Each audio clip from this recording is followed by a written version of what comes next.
Bien-aimé dans le Seigneur Jésus, je te salue dans le beau et précieux nom de notre Seigneur Jésus-Christ. L'amour du Père, la douce communion du Saint-Esprit sont avec nous dans le glorieux et puissant nom de notre Seigneur Jésus. Une fois encore ce matin, bienvenue à notre émission, ma déclaration matinale. De là, tu iras plus loin et tu arriveras aux chaînes de Tabor où tu seras rencontré par 3 hommes montant vers Dieu à Bethel et portant l'un 3 chevreaux et l'autre 3 gâteaux de pain et l'autre une outre de vin.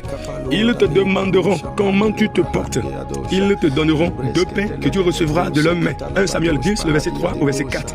Bien-aimé dans le Seigneur, il s'agit du moment où Samuel a oint Saül pour être roi sur Israël. Et après cette onction, voici la première manifestation. La première manifestation, c'est que Saül a trouvé grâce aux pieds des hommes qui l'ont rencontré au niveau de la chaîne de Tabor. Oui, Marando Sevla Ineglabada.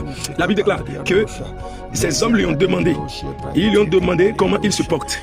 Et ils lui ont donné 2 pains qu'il a reçus de leurs mains.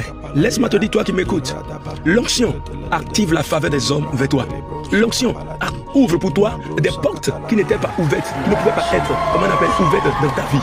L'onction, bien-aimé dans le Seigneur, fait que les hommes te donnent des choses, pas par tes mérites, mais par la grâce, par la faveur. Alléluia. Bien-aimé dans le Seigneur, tu es en train de m'écouter ce matin et tu es chef d'entreprise. Écoute-moi bien, écoute-moi bien. Il y a des dimensions forcément que tu dois atteindre spirituellement. Il y a une huile qui viendra sur ta tête forcément avant que certains marchés, on te le donne. Peut-être que tu as déjà gagné des marchés de plusieurs millions actuellement. Mais laisse-moi te dire, il y a encore un nombre de millions et de milliards de marchés que Dieu a prévu pour toi. Toujours pour l'avancement de son œuvre. Toujours pour la gloire de Jésus sur la terre des vivants. Mais il te faut une nouvelle onction pour passer dans cette dimension. Oui, il te faut de l'onction pour y arriver. Vous allez voir dans le monde spirituel, dans le monde du moins, les hommes ont des savons d'attraction. Ils vont vers des féticheurs qui leur font des trucs d'attraction, des parfums d'attraction, des savons d'attraction. Et toi, tu es au milieu de ces gens. Tu es au milieu de ces gens, mais toi, tu n'as pas l'onction. Bien aimé, laisse-moi te dire, tu vas perdre des opportunités. Les bonnes opportunités vont passer à côté de toi.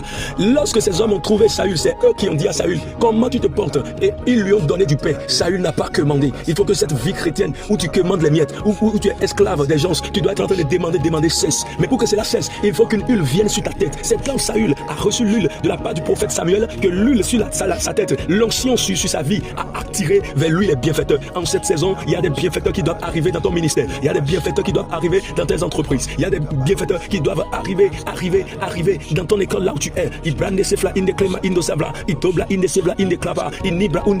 y a des bienfaiteurs sur ton chemin de la destinée pour que tu puisses accomplir les œuvres que le Seigneur a déjà réservées pour toi. Mais pour que cela arrive, tu as besoin de l'onction. Manderi Savra Gadabaya. C'est pourquoi bien, mais tu vas élever la voix. Tu vas déclarer avec moi, cher Père de grâce, Dieu de bonté, je te bénis, je te célèbre de ce que ce matin, tu ointules ma tête. Et cette semaine que je commence, mes bienfaiteurs sont attirés du moins vers moi, attirés vers moi, pour la seule et puissante gloire de Jésus. Je passe maintenant à une nouvelle dimension de grâce. Au nom de Jésus. Amen. Shalom, bien-aimé.